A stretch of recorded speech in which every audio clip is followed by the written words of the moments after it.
오늘 주님께서 부활하신 줄로 믿습니다. 그래서 초실절을 어떻게 성경에서 레위기에서 말하는지 말씀 먼저 보도록 하겠습니다. 레위기 23장 10절 11절입니다. 레위기 23장 10절 11절 같이 읽겠습니다. 시작. 너는 이스라엘 자손에게 말하여라. 그들에게 다음과 같이 일러라. 너희는 주가 주는 그 땅으로 들어가 곡식을 거둘 때에 너희가 거둔 첫 곡식단을 제사장에게 가져가야 한다. 11절. 그러면 제사장이 그 곡식단을 주 앞에서 흔들어서 바칠 것이며 주가 너희를 반길 것이다. 제사장은 그것을 안식일 다음 날 흔들어서 바쳐야 한다. 아멘. 첫 곡식단을 바칠 때 어떻게 바칩니까? 흔들어서 바친다. 이렇게 얘기하고 있어요. 이 흔들어서 바치는 것을 요제라고 합니다. 그리고 안식일 다음 날 바쳐라 이렇게 얘기하고 있어요. 첫 곡식단을 바치는 게 포인트죠. 첫 번째 곡식단 그리고 안식일 다음 날 흔들어서 바쳐라. 이것이 초실절의 특징인데요. 이때 출수하는 곡식은 보리라고 합니다. 보리. 보리는 겨울철에 씨를 뿌린다. 그래서 이 봄철에 추수가 되는 거예요. 보리가. 밀은 그 다음에 추수가 되고 제일 먼저 추수되는 게 이 보리예요. 보리. 자, 따라합니다. 보리. 주님을 보리. 그래서 1년 농사의 가장 첫 번째 바치는 게 바로 보리라는 거예요. 이제 1년 농사가 이 보리로부터 시작하는 거예요. 보리로부터. 그래서 이 보리를 찾아보니까 원어가 보니까 세오라. 자, 따라합니다. 세오라. 이게 사르라는 단어에서 나오는데 두려워하다, 떨다, 전율을 느끼다라는 원어가 의미가 들어가 있는 거예요. 보리 속에. 이 보리 안에 이런 의미가 들어가 있는 거예요. 그래서 예수님이 보리 첫 추수 때 부활절로 연결하셨다는 얘기예요. 이거 어떤 사건입니까? 그 어둠의 권세들은 벌벌 두려워 떠는 거고 이 놀라운 주님의 사건 앞에 우리도 전율을 느끼는 거예요. 이것이 원어 속에 들어갑니다. 보리 추수가 이 첫 추수가 예수님의 부활과 연결이 되셨다. 사단의 머리를 깨버리기 때문에 사단도 이 초실절 부활절 앞에서 두려움의 전율을 느낀 거예요. 그리고 연약한 우리 인간도 하나님의 이 전능하심 앞에 전율을 느낄 수밖에 없다는 것이 이 보리 추수 안에 숨겨져 있다. 그래서 예수님께서 이 첫 추수 때 죽음을 이기고 첫 번째 부활의 열매가 되신 것이. 고린도전서 15장 말씀 보겠습니다. 고린도전서 15장 20절 말씀 시작.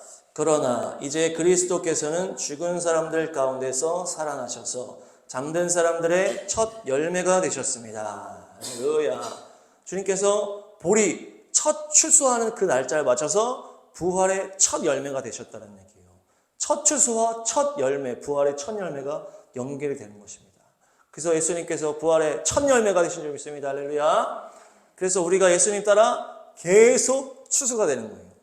우리가 두 번째 열매, 세 번째 열매, 네 번째 열매 쭉 가는 거예요. 그래서 그 추수가 이 유대인에서 시작한 추수가 열방으로 흩어져가서 계속 추수가 되는 것이에요. 그래서 보리에서 추수를 시작해서 보리 추수 쫙 하고 밀 추수 쫙 하고 하면서 언제까지 가는 거예요? 예수님이 오신다라고 하는 그 초막절까지 쭉 계속 추수가 이루어지는 거예요. 계속 추수가 이루어집니다. 추수가.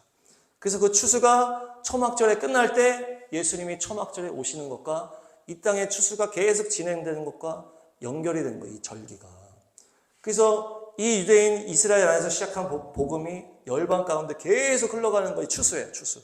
그래서 이 세상이 끝나는 게 모든 민족이 복음을 다 듣고 주님의 때가 됐을 때 주님이 오시는 거랑 똑같이 1년 농사 안에서도 이 첫 보리 추수부터 쭉 계속 추수를 하다가 추수를 다 마치고 마무리하는 단계가 이 초막절이라는 거예요.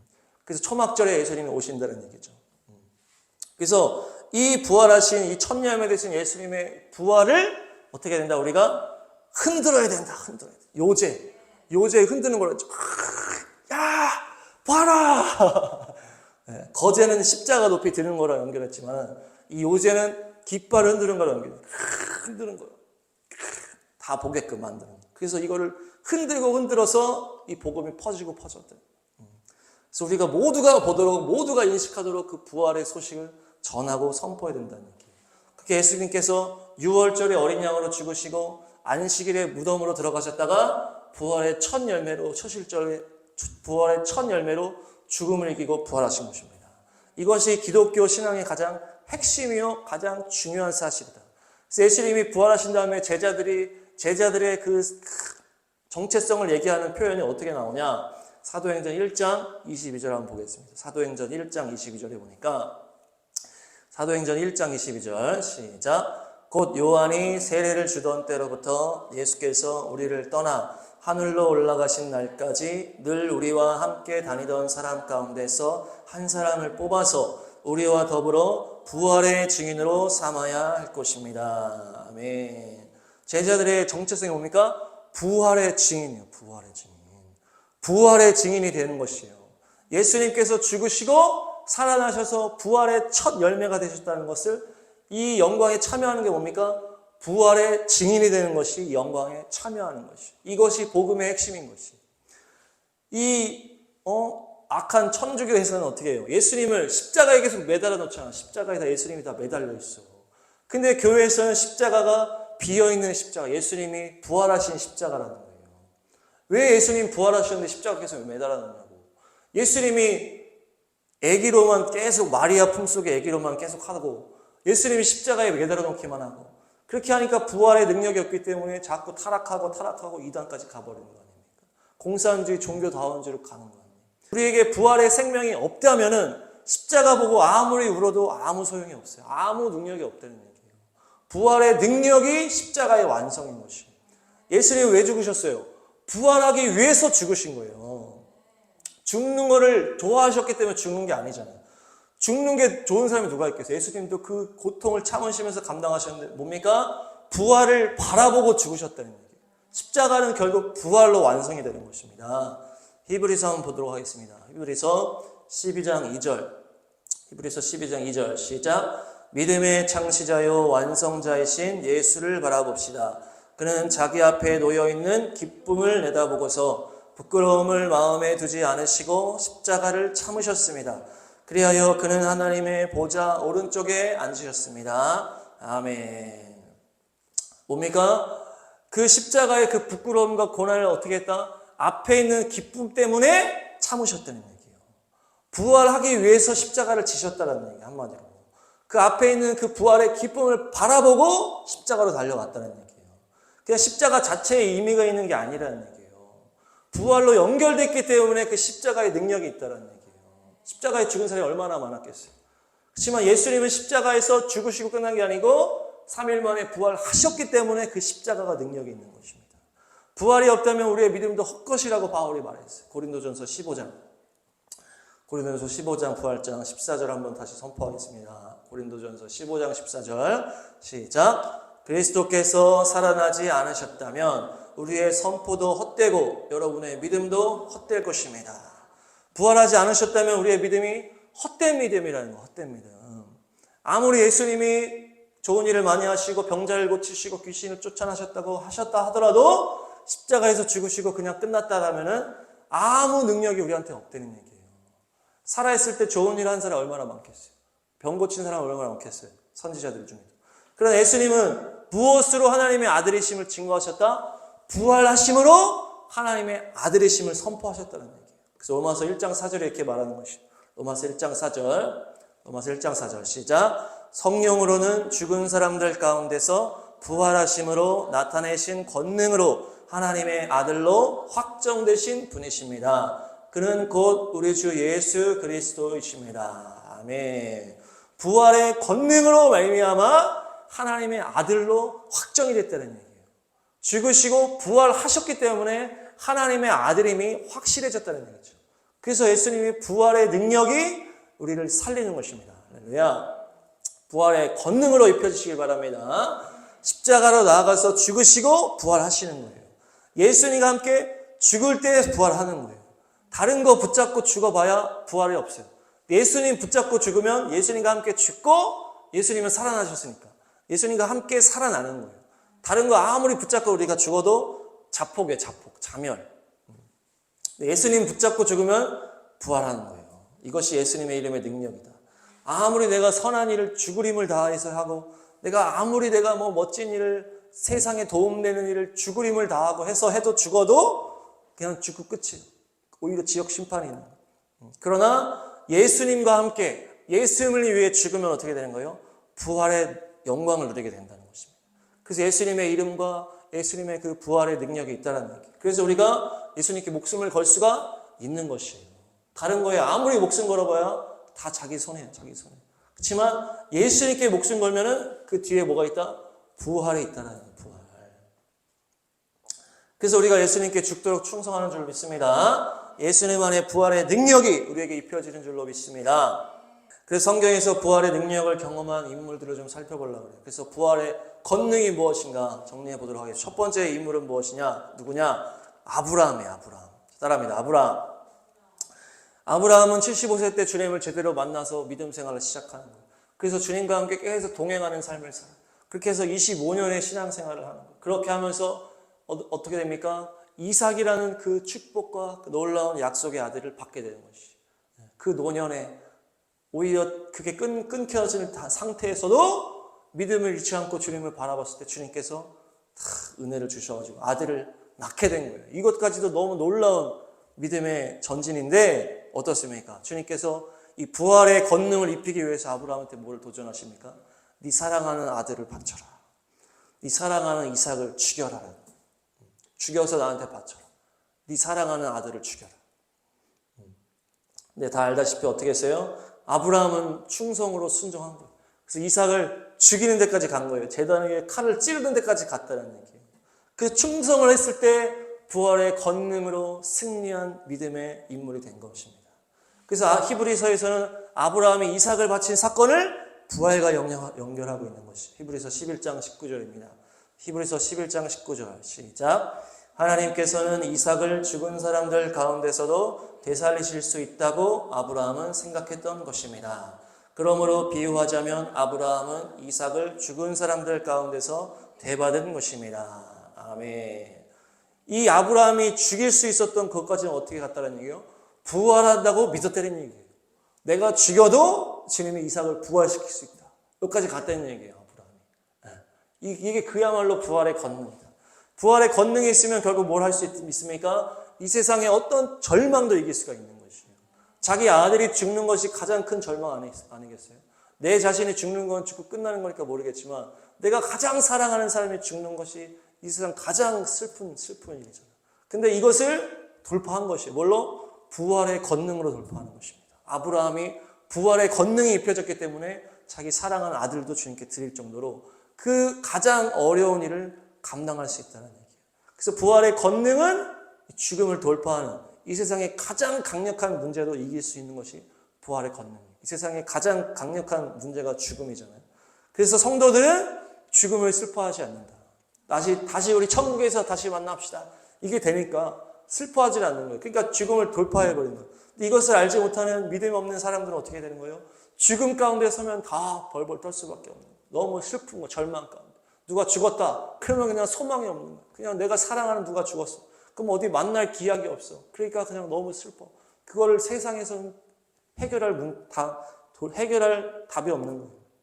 예수님은 십자가로 부활을 통과하시고 어떻게 우리에게 부활의 권능을 주셨기 때문에 우리가 죽어도 천국에서 만난다라는 그 부활의 소망이 이 세상을 이기게 한다는 것입니다. 부활의 권능으로 이 세상의 모든 문제를 이기시기 바랍니다. 두 번째 인물은 모세입니다. 모세. 출애굽기 32장 32절 출애굽기 시작. 그러나 이제 주님께서 그들의 죄를 용서하여 주십시오. 그렇게 하지 않으시려면 주님께서 기록하신 책에서 저의 이름을 지워주십시오. 아멘. 모세가 이스라엘 백성들을 이끌고 가나안으로 가는 과정 가운데 그 이스라엘 백성들이 타락하고 우상 숭배, 금송아지 우상으로 빠져버린 거예요. 그러니까 하나님의 진노가 떨어지게 되고 모세가 그것을 가지고 주님 앞에 몰아가는 거예요. 차라리 저를 죽여주십시오. 이렇게 얘기해요. 그리고 이 백성을 살려주십시오. 그러니까 이 나를 단절시키시라도 이들을 단절시키지 말아달라는 얘기예요. 나를 죽여서라도 이들을 버리지 말아달라는 얘기예요. 이것이 뭡니까? 모세가 저는 지옥 가고 싶어요. 저를 죽고 싶어요. 이렇게 한 거예요? 아니에요. 부활의 권능을 믿었기 때문에 주님이 나를 죽여도 주님이 나를 다시 살릴 수 있기 때문에 이렇게 선포했다는 거예요. 나를 죽여서라도 이 백성을 살려주십시오. 이렇게 선포했다는 게 부활의 권능이 입혀진 믿음이었기 때문에 모세가 이렇게 선포했다는 얘기예요. 그래서 이 부활의 권능이 입혀지면 뭡니까? 사랑 못할 존재가 없다는 얘기예요. 이 모세에게 피 한 방울 안 섞인 사람일 수 있잖아. 이 사명 때문에 감당하는 이스라엘 백성들. 열받으면 자기 돌로 쳐 죽이려고. 어떻게 보면 모세에게 원수 같은 존재일 수도 있는데 이 하나님의 명령 때문에 모세가 어떻게 해요? 이 백성들을 사랑했다는 얘기예요. 자기 목숨보다도 더 사랑합니다. 그것이 뭡니까? 부활의 권능이 있기 때문에 누구도 사랑할 수 있다는 얘기예요. 누구도. 사랑 못할 존재가 없다는 얘기예요. 부활의 권능이 입혀졌을 때. 이 모세가 이렇게 사랑하는 걸 보니까. 부활의 권능이 입혀지니까 죽음도 돌파하고 사랑 못할 사람이 없는 줄로 믿습니다. 그래서 주님께서 모세를 향해서 뭐라고 얘기하십니까? 민수기 12장 3절에 보니까 민수기 12장 3절 시작. 모세로 말하자면 땅 위에 사는 모든 사람 가운데서 가장 겸손한 사람이다. 아멘. 가장 온유하다, 가장 겸손하다 이렇게 얘기를 하는데 겸손이라는 단어를 보니까 아나브입니다. 아나브. 자, 따라합니다. 아나브. 이것이 억압된, 부드러운, 온유한 이런 의미가 있고 아나에서 나왔어요. 아나는 괴롭혀지다, 압박을 당하다, 복종하는 이런 의미가 있는 거예요. 그러니까 겸손이라는 거는 인간 사이에 있는 관계의 용어가 아니에요. 이게 지금 온유하고 겸손 이런 게 지금 인간 관계 안에서 있는 것이 아니고 억압된, 부드러운 이것이 뭡니까? 주님께 순종하는 그것을 말하는 것이에요. 주님께 얼마나 순종하는 존재냐는 얘기예요. 완전히 주님께 억압된 존재라는 거예요. 주님이 말하면 다 하게 되는 거예요. 완전히 억압된 것처럼 주님이 말하면 다 순종하는 단계라는 거예요. 그래서 너무 부드러운 단계, 주님이 말하면 다 순종하는 단계. 그래서 우리가 주님께 소재를, 밀가루를 막 아주 곱게 갈아라 이렇게 얘기하잖아요. 곱게 가는 게 뭡니까? 전혀 주님 앞에 거리끼는 게 하나도 없는 거예요. 아무것도 방해할 게 없이 주님 앞에 순종할 수 있는 사람을 고운 가루다 이렇게 얘기하는 거예요. 그래서 부드러운, 이것이 다 순종에서 나오는 거예요. 괴롭혀지다, 압박을 당하다 이것이 뭡니까? 그렇게 완전히 잡혀있을 정도로 주님이 말하는 대로 다 순종하는 거예요. 모세가. 그러니까 모세가 가장 겸손한 사람이다. 이것은 뭡니까? 하나님 앞에서 겸손한 사람이다. 하나님 앞에서 말하는 것은 다 순종하는 존재가 바로 모세다. 모세에게 부활의 권능이 임했기 때문에 죽음을 돌파했기 때문에 주님께 다 순종할 수 있었다는 얘기예요. 부활을 통과하고 죽음도 두려워하지 않는 사람은 순종 못할 게 뭐가 있나? 순종 못할 게 뭐가 있나? 이 세상의 모든 것이 죽어지시고 부활의 권능이 입혀지셔서 주님께 온전한 순종으로 나아가시기 바랍니다. 마지막 인물은 다니엘과 세 친구입니다. 다니엘 세 친구. 마지막 때 이제 우상으로 연결이 되잖아요. 이 다니엘이 마지막 때에 나타나는 우상에 절하냐 마냐가 이게 이 문제가 다니엘 세 친구의 스토리. 말씀 보겠습니다. 다니엘 3장 17, 18. 다니엘 3장 17, 18. 시작. 불 속에 던져져도 임금님, 우리를 지키시는 우리 하나님이 우리를 활활 타는 화덕 속에서 구해주시고 임금님의 손에서도 구해주실 것입니다. 18절. 비록 그렇게 되지 않더라도 우리는 임금님의 신들은 섬기지도 않고 임금님이 세우신 금신상에게 절을 하지도 않을 것입니다. 굽어 살펴 주십시오. 아멘. 불 속에 던져져도 구해주실 것이다. 주님께서. 안 구해주셔도 그래도 상관없다. 죽어도 상관없다는 얘기예요. 절대 금신상에게 내가 우상에게 절하지 않겠다. 이것이 바로 부활의 권능이 입혀진 새 친구라는 얘기예요. 마지막 때 부활의 권능이 입혀져야 이 우상 앞에 절하는 모두가 절하는 상황 가운데 끝까지 절하지 않을 수 있다는 얘기예요. 부활의 권능이 입혀져서 죽음을 돌파했기 때문에 주님이 건져주실 거고 건져주지 않아서 난 죽어도 상관없다는 얘기예요. 그거 죽음을 돌파했다는 얘기거든요. 주기철 목사님께서 한국교회 향한 일제 총칼 앞에 끝까지 신사참배를 거부하는 스토리가 우리가 알고 있어요. 끝까지 거부하면서 엄청난 고문을 당했다. 이것이 우리 마지막 때 그림일 수 있다는 얘기예요. 간단하게 절만 하면 되는데 왜 안 하냐 이러면서 다 타협하고 이럴 때 협박으로 막 불이익으로 막 들어오는 거예요. 그 주기철 목사님 끝까지 그걸 돌파하셨다.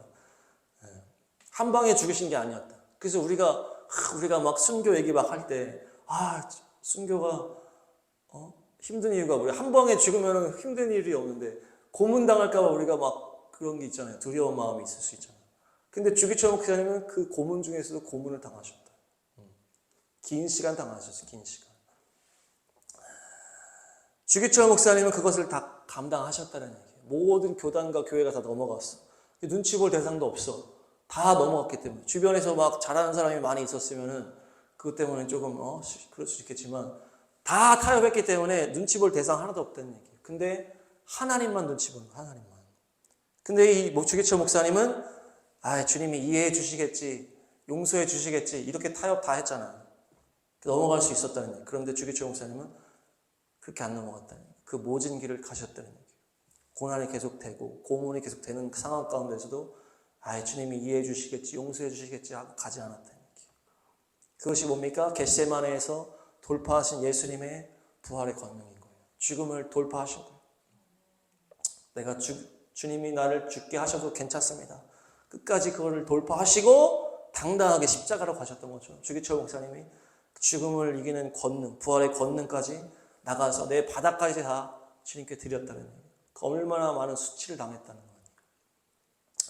주기철 목사님이 보니까 46세의 생을 마감했어. 우리 또래 지금 광복 1년 전 44년도에 우리 나이 때 돌아가셨다. 장로교 출신 목사님이다. 장로교에 이런 주기철 목사님 같은 분이 있었는데 왜 지금 장로교가 이렇게 타협하고 이렇게 종교다원주의로 공산주의로 넘어가는지. 주기철 목사님의 이름이 원래 주기복이었다 그래요. 주기복. 근데 세례를 받으면서 이제 믿음 생활 제대로 하려고 주기철로 바뀌었다는 거예요. 주기철. 내가 철저하게 신앙생활 하겠다. 주기철저하게. 이렇게 해서 그렇게 바꾸시고 이제 옛날 사람들 호가 다 앞에 있잖아요. 이때 예수님의 어린 양이라고 하는 소양을 붙이신 거예요. 소양 주기철. 예수님의 어린 양 주기철. 어린 양과 같이 제물이 되신 것 같아요. 그래서 특별히 김익두 목사님 아시잖아요. 김익두 목사님 막 부흥사 하시고 막 병고 치시고 막 성령 사역하셨던 김익두 목사님의 이제 한참 때 은혜를 받아 부흥회 가가지고. 김익두 목사님은 주기철 목사님보다 한 15세, 20세 더 선배님이에요. 그래서 막 부흥회 한참 다니실 때 주기철 목사님이 여기서 은혜를 받고 헌신하시면서 이제 사역의 길로 들어가시는 거예요. 그때 22년도부터 사역을 시작하세요. 신학교 들어가면서 22년부터 부산, 마산 이런 지역에서 사역하시다가 36년도에 그 평양 상정연으로 딱 가신 거예요. 평양 상정연에. 담임으로 딱 가셨는데 보니까 손양원 목사님이 주기철 목사님보다 5살이 더 어려. 손양원 목사님이. 손양원 목사님도 주기철 목사님이 막 성경 가르치시고 하실 때 그걸 같이 영향을 받았다. 그러니까 손양원 목사님도 주기철 목사님한테 성경을 배웠다. 이런 자료가 있더라고요. 그래서 이렇게 연결이 되시는구나. 그 손양원 목사님이 주기철 목사님이 순교하신 다음에 5년 후에 순교하신 거예요. 주기철 목사님이 5살 더 많다고 그랬잖아요. 5살 더 많은데 주기철 목사님 먼저 가시고 5년 후에 손양원 목사님 똑같이 가시는 거예요. 주기철 목사님은 그래서 철저하게 복음을 고수하셨다고 해요. 복음을 고수하셨다. 그 19년도에 막 만세운동도 참여하셨지만 민족의 광복보다 뭐가 더 중요하다? 하나님 나라의 회복이 더 중요하다고 선포하셨다는 얘기예요.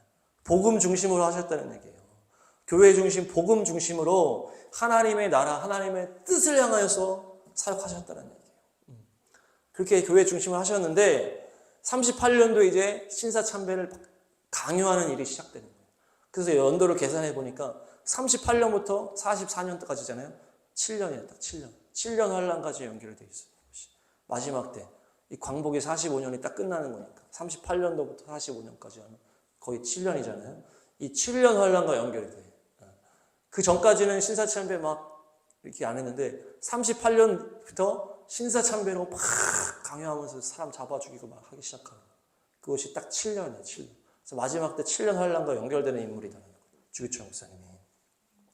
그 7년 환란을 통과하신 분이에요. 7년. 그래서 44년도까지 고문당하시고 회유하다가 고문 또 당하고 또 잡혀갔다가 또 나오고 또 아내 앞에서 막 수치를 당하고 아내도 막 고문당하고 막 자녀 앞에서 막 고문당하고 막 많잖아요. 스토리가. 계속 이렇게 하고 막 계속 또 풀어졌다가 또 뭐 좀 마음 약하게 해줬다가 또 끝까지 계속.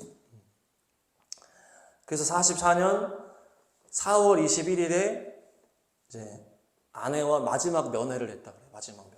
4월 21일에 지금 때요. 지금 때. 4월 21일이니까. 44년 4월 21일. 이게 내가 볼 때는 6월절, 무교절에 연결됐을 것 같아요. 마지막 면회하고 5시간 후에 소천하신 거예요. 아내와 마지막 면회를 하고 5시간 후에 소천하셨는데 마지막 면회할 때 마지막 한 말이 뭐라고 했다는 거예요? 내가 따뜻한 숭늉 한 사발 먹고 싶다 이렇게 얘기했다.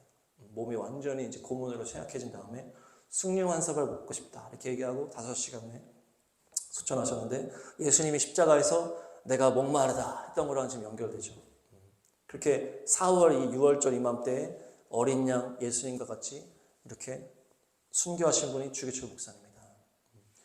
39년도에는 이 평양 이 장로교에서는 주기철 목사님을 그냥 잘라버렸어요. 다 교단으로 통과했는데 왜 혼자 혼자 거부하고 있냐? 면직시켜버렸다. 추방해버렸다는 얘기예요.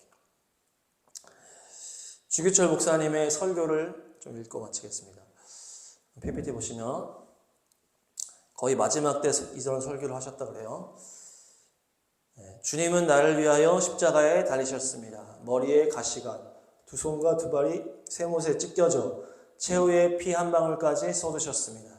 주님 나를 위하여 죽으셨거늘 내 어찌 죽음이 무서워 주님을 모르는 체 하오리까. 다만 일사각오가 있을 뿐입니다. 십자가에서 죽으시고 무덤 속에서 3일 만에 부활하신 주님, 사망의 권세를 죽이신 예수여, 나도 예수 믿고 나도 주님 믿고 사망의 권세를 내 발 아래 밟게 하시옵소서. 죽음아, 내 쏘는 것이 어디 있느냐? 나는 부활하신 예수를 믿고 나도 부활하리로다. 아멘. 이 주기철 목사님이 그것을 돌파할 수 있었던 그것이 뭡니까? 그 일사각오가 어디서 나온 거예요? 이 부활의 권능으로 이것을 돌파하셨다는 얘기예요. 이 죽음까지 돌파한 부활의 권능이 있었기 때문에 이 모진 고난을 통과하셨다. 그 고통 가운데 지금 선포하시는 게 뭡니까? 부활의 소망을 선포하시잖아요.